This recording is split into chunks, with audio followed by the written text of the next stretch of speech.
came to Thanksgiving dinner carrying a casserole dish she hadn't made and a smile she'd been practicing since the parking lot. I noticed the smile first. I've been around long enough to know the difference between a woman who's happy to be somewhere and a woman who needs you to think she is. My daughter-in-law, or the woman about to become my daughter-in-law, was definitely the second kind, but I'm getting ahead of myself. My son Evan had been dating Melissa for about 14 months when he finally brought her home to meet the family.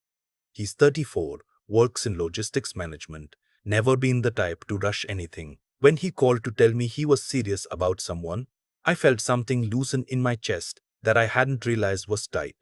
His mother passed 8 years ago. It's just been the two of us since then, and a father worries. Melissa walked through my front door in November, looking like she'd stepped out of a magazine, not a hair out of place. Every piece of clothing coordinated. She handed me the casserole dish, said she'd made her grandmother's sweet potato recipe, and kissed me on the cheek like we'd known each other for years. My granddaughter, Evan's niece, my other son Dale's kid, tugged on my sleeve later that evening and whispered, "Grandpa, she keeps checking her phone under the table." Kids notice everything. I filed that away. Dinner went fine on the surface. Melissa was charming, asked good questions, laughed at the right moments. But there were small things. She corrected Evan twice in front of everyone. Once about where they'd had their first date. Once about what he'd ordered at a restaurant she was describing. Small corrections, delivered with a sweet voice, but corrections nonetheless. Evan just nodded both times. After dinner, while Dale helped me clear the table, he leaned close and said quietly, "She's pretty." Then he paused. "She knows she's pretty." I told him to be kind, but I heard him. Over the following months, Evan brought Melissa around more often. She grew more comfortable, which meant the polish faded a little, and other things started showing through. She had opinions about Evan's apartment, too small, wrong neighborhood. Opinions about his car, too old, wrong impression. Opinions about his salary. Not that she said it directly, but she had a way of sighing when he mentioned work that spoke volumes. Evan didn't seem to notice. Or maybe he noticed and convinced himself it was something else. He looked at her the way a man looks at someone he's already decided to love, which means he'd stopped looking clearly. She started calling me Dad around month 4. I didn't correct her, but something in me shifted. Then came the Sunday in March that I will not forget for as long as I live. Evan had invited me for lunch at his apartment.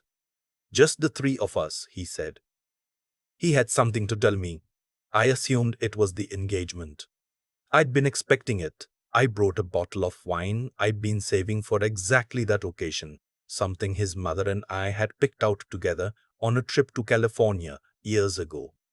I figured it was the right time to open it. I was right about the engagement. What I was wrong about was everything else. Evan made pasta. He's a decent cook, got it from his mother, and he sat down around his kitchen table. He was nervous. I could see it in the way he kept adjusting his fork. Melissa sat across from me looking composed, almost ceremonial, like she'd been waiting for this scene. Evan announced the engagement first, and I stood up and hugged him, and that part was real.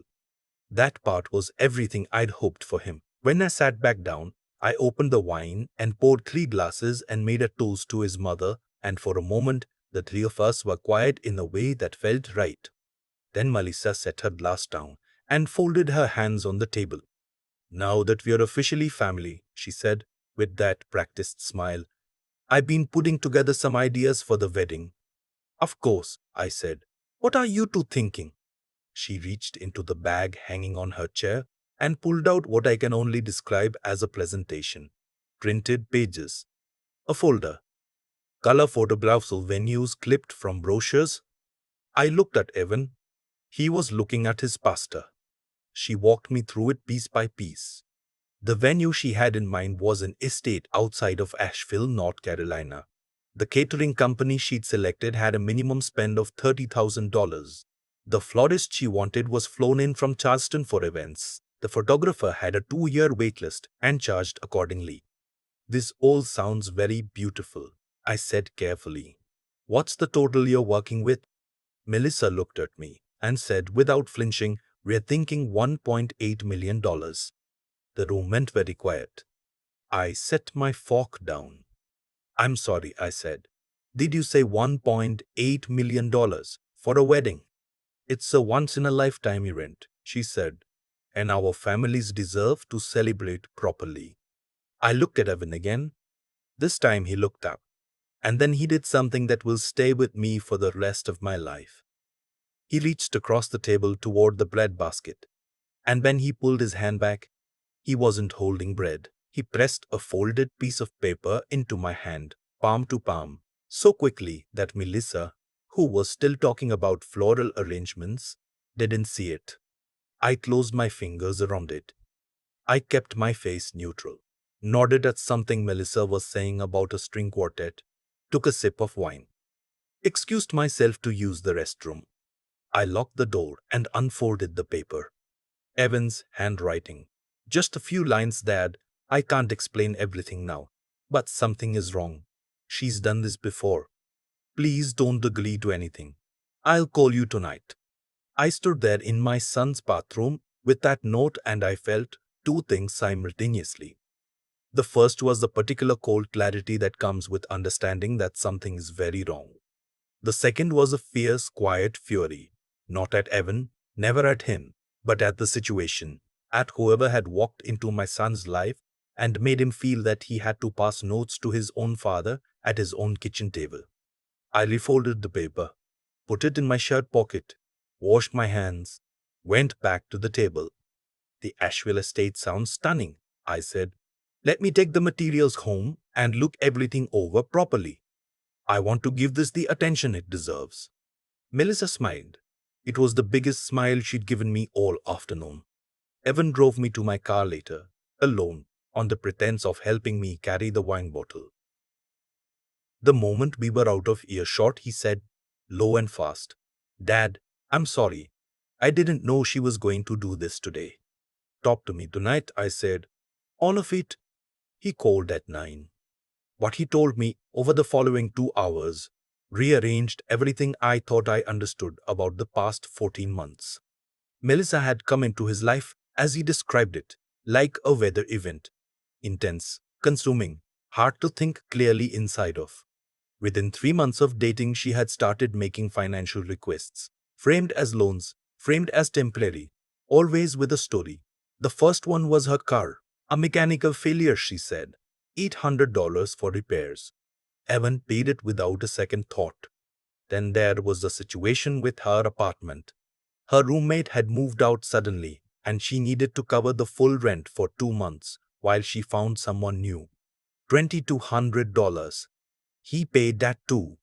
Then her mother needed a medical procedure, something with her knee, she said, and insurance wasn't covering all of it. She cried when she brought it up. Evan gave her $3,500 and told her not to worry about paying it back. By the time I was hearing this, sitting in my recliner with the television off and the lights low, the number had reached somewhere around $19,000 over 14 months. Individual amounts small enough to feel manageable. Together, a very different picture. Have you ever met her mother? I asked. Silence on the line. Evan. Once, he said. Briefly. At a restaurant, she seemed fine.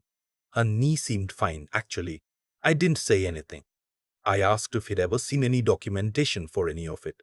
The medical bills, the car repair receipts, anything. He hadn't. I asked him how long he'd been feeling like something was wrong. He was quiet for a long moment. About 4 months, he said. But I kept telling myself I was overthinking it, that I was being paranoid, that I don't know, Dad. I don't know, Dad. I don't know what I was telling myself. You were telling yourself you loved her, I said.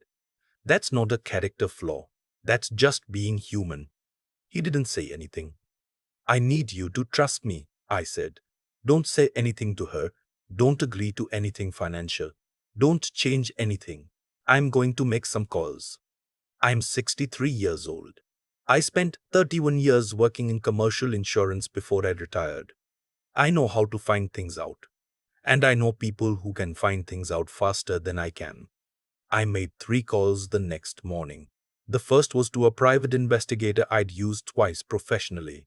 A methodical, low-key man named, I'll just call him my contact, who charged a flat fee for preliminary background work and delivered results without editorializing. The second call was to my attorney. The third was to my younger brother, who is a retired county court clerk and knows more about public records than anyone I've ever met. I gave them Melissa's full name, her approximate age, the city she told Evan she'd grown up in, and the name of the company she claimed to work for. I didn't have to wait long. Within 10 days, the picture that assembled itself was not a pretty one. The company she claimed to work for was real. Her employment there was not, at least not in the capacity she'd described. She'd listed herself as a senior account manager. She was, according to public records and a carefully worded call to the company's HR line, a former part-time contract worker who had not been affiliated with them for nearly 2 years. The city she had told Evan she grew up in matched her records. What didn't match was the family history. The mother with the bad knee. My brother found a property tax record showing that Melissa's mother had sold a home in Florida 3 years ago for $412,000. She didn't appear to be a woman in need of financial assistance for medical procedures. The car repair story from early in the relationship.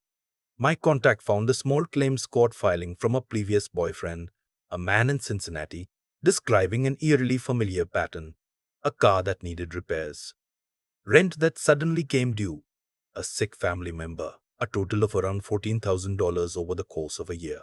The man had filed, then dropped the case. Settlements like that often get dropped when the person just wants it to be over. There was one more thing.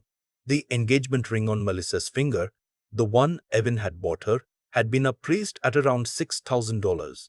A nice ring, a meaningful ring. According to a jeweler contact of mine who does estate sales, the ring had passed through a consignment shop in their system approximately 6 weeks after Evan had bought it. She had apparently sold it and replaced it with a near identical looking costume piece. Evan didn't know. I sat with all of this for 24 hours before I called my son. Not because I was unsure of what to tell him, but because I knew that what I was about to say would break something in him, and I wanted to be certain before I broke it. You don't get to unlearn that a person has deceived you. Once I told him, he would carry that knowledge for the rest of his life. I wanted to be absolutely sure. I was sure. I drove to his apartment on a Thursday evening. I brought the folder my contact had prepared. Nothing dramatic, just printed pages, organized quietly. I brought the letter from my attorney. And I brought the original wine bottle, still half full from Sunday, because I thought we might need it. Evan let me in, looking like he hadn't slept well in days. Which I suspect he hadn't. We sat at his kitchen table, the same table, and I walked him through everything, page by page. I didn't rush it. I didn't editorialize. I just told him what had been found and showed him the documentation and let him absorb it at his own pace. He was quiet for a very long time after I finished. Then he asked about the ring. I showed him the documentation from the consignment shop. He looked at his hands for a moment. Then he looked at me, and I saw something happen in his face that I recognized. I'd seen it once before, when his mother died. This particular kind of rearranging that happens when a person's understanding of their own life shifts beneath them. I knew, he said finally. Not all of it, but I knew something. I kept choosing not to know. I know, I said. What do I do now? That's up to you, I said. But you're not doing it alone, and you're not doing it without good advice. My attorney had prepared a short memo outlining Evan's options. The amounts Melissa had received were well documented enough. Through Evan's own bank records, which he'd voluntarily pulled together after our phone call, that there was a legitimate path toward recovery, either through civil court or, given the pattern and the documented prior incident, through a report to the local district attorney's office. The prior small claims filing in Cincinnati added context that turned a personal dispute into a potential pattern of fraud. Evan made the decision himself. I didn't push him. I laid out what was in front of him, and I waited. He chose to report. The conversation between Evan and Melissa happened without me present. He told her calmly that the engagement was over, that he had documentation of the money she'd received, that he had been in contact with an attorney. He did not shout. He did not beg for an explanation. He simply told her the truth of what he knew and what was going to happen next. She denied everything first. Then she cried.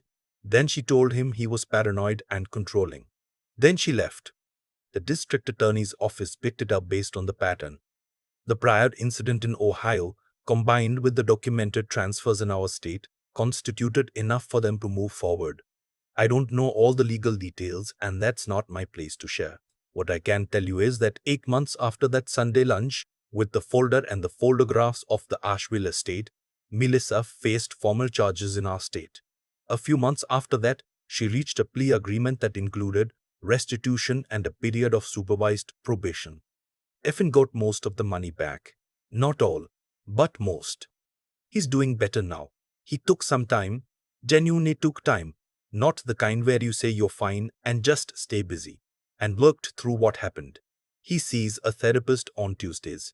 He talks about it with a kind of calm clarity that took a while to get there. He told me recently that the hardest part wasn't being deceived. The hardest part was accepting that he had seen the signs and looked away. I think I was so afraid of being alone, he said, that I convinced myself a version of her that didn't quite exist. That's a hard thing to say about yourself. It's also a true thing. And the fact that he can say it means he's going to be all right. What I keep thinking about in the months since all of this is the note.